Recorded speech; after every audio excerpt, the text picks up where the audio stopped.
Hi everyone, and welcome by a new tutorial on how to solve the edge parity on your 4x4 cube. And as you can see, this cube already has that parity. So that means that the reds that should be here, they're oriented wrong, and in that way you are not able to create the top layer. This situation, you will probably notice it before you have got a completely solved cube, but you can just use the algorithm I'm using right now.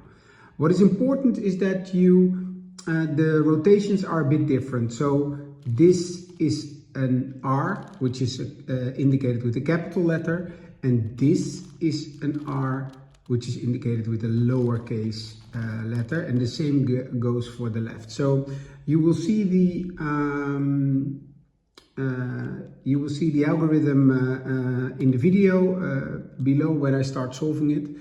But in this case, you start with a small r, so r inverted, and then U2, 1, 2, then an L, lowercase l, which is this one, and then an F2,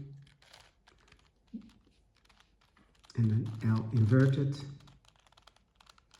again F2, 1, 2, then R2, 1, 2, then U2, 1, 2, a small r, 1, U2, R inverted, U2, F2,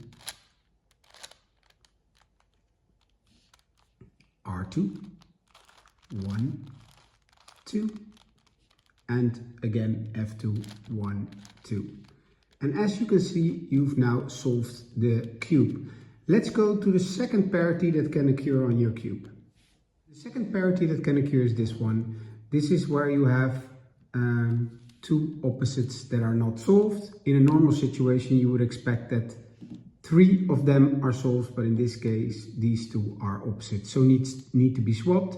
And this is a parity that we can solve with an easy algorithm. It's a lot easier than the other parity.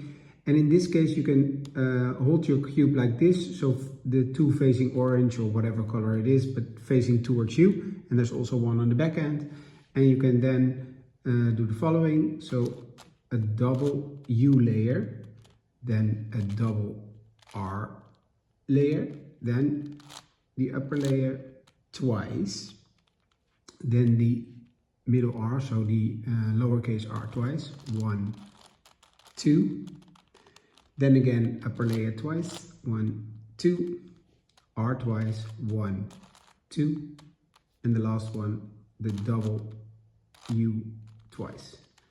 And you solved the second parity. I hope this tutorial helped you in solving your 4x4 cube, and I would love to see you in my next tutorial. Bye bye.